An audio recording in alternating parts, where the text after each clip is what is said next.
1. jūnijā Džaha Bazara kempinga Jūrmalā notika īpašs pasākums – ūdens chronoloģija, kurā daba, amatniecība un radošs gars saplūda vienā plūsmā, kur īpašā vērtība bija ikvienam apgūt niedru pīšanas prasmes no pensionāru iespēju centra audēju meistarklašu puses.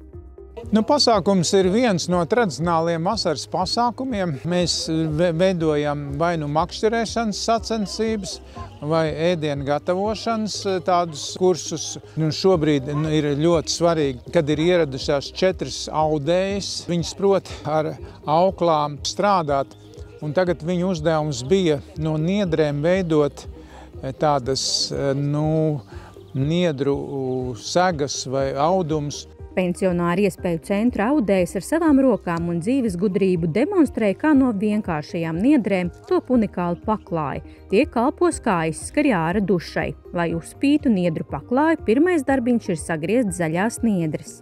Tie zaļie jau ir jaunie, un tagad ņem šķēru un griež.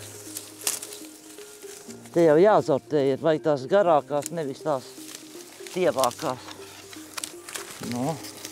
Lieku bišķiņi. Tā tas darbs iet. Lēni, bet noteikti. Mazi čupiņi ir. 1 metram paklāju būs nepieciešams vareni liels klēpis niedru. Pīšanas darbi nesot nemaz tik grūti, ja zina tehnoloģiju un secību. Vispirms niedras jāliek klēpī un jāatlas pa mazām saujām. Svarīgi, lai sākuma gali būtu vienāda garuma un biezuma. Apmēram tādas kaudzītes. Tādām, kuras tur var ielikt saucamajā šķīrienā, kas mums ir. Un tad veidojās tas audums saucamais. Nākamais solis – katra kaudzīte jānostiprina. Vispirms mēs piesienam kociņu.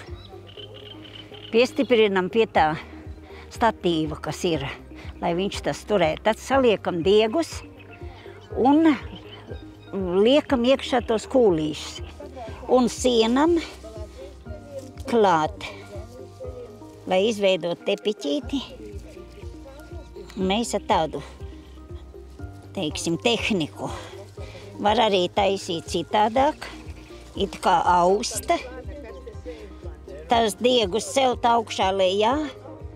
Jā, redziet, viņš savieno ciet un tad diegs turās tāpat, bet mēs te sasienam. Vienkārši. Tajā var visādas kociņas, puķes, visu, ko var pīt iekšā.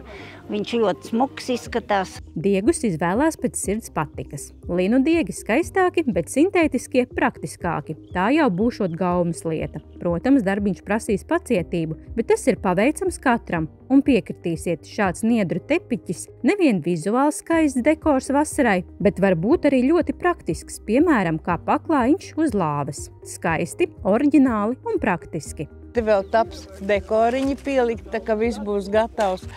Tā mums tāda jauna pieredze no niedrēm uztaisīt to, ko jebkurš var izdarīt. Es domāju, ka nākat tikai bariņā iemācīsim ne tādas vien pastieties, reku tagad viņš ir gatavs. Likšanai pie sienas vēl jānoprizē, un tad būs kārtībā.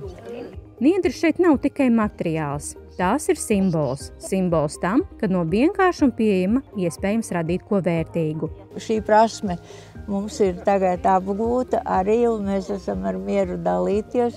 Protams, ne tikai pa dušas kabīnēm, mēs varam izdomāt arī vai kādiem širmiem, teiksim, ļoti labi izskatītos, vai vasarnīcu tipajam uz verandiņas, vai, jebkurā pielietojumā tas viss ir ļoti skaisti. Pasākumā ikvienam bija iespēja iejusties arī mākslinieka lomā, radot skaistus un paliekošus atmiņu darbus. Drosmīgākie varēja iepazīt sevi dejā. Deja ir kustība, un bez kustības cilvēks nevar eksistēt. Un tas ir ļoti svarīgi. Mūsu laikā ir tāda situācija, kad cilvēki daudz sēž pie telefoniem, mašīnās, ofisos, un tas ir principā tās dejas ir tās, kas tev palīdz atraisīties un pašam saviem spēkiem izdejot sevi, tad atraisīt tās čakras un visu sasildīt savu ķermeni ar dejas kustību palīdzību. Rokdarbnieces no pensionāru iespēju centra iedvesmo ar savu radošumu, pieredzi un vēlmi dalīties. Viņas ne tikai rada unikālus darinājumus, bet vada meistarklases, kurās ik viens var apgūt seno latviešu prasmi, aust, pīt un radīt no dabas materiāliem ko īpašu. Šīs meistarklases ir lieliska iespēja saliedēt kolektīvus un iepazīt senās prasmes, bet pašām dalībniecēm būt aktīvām, novērtētām un dot savu ieguldījumu. Un ja arī tu vai tava mamma, tante vai kaimiņiene vēlas krāsaināku ikdienu, pensionāru iespēju centrs aicina pievienoties, jo skaistas lietas top ne tikai no niedrēm, bet arī no kopā būšanas.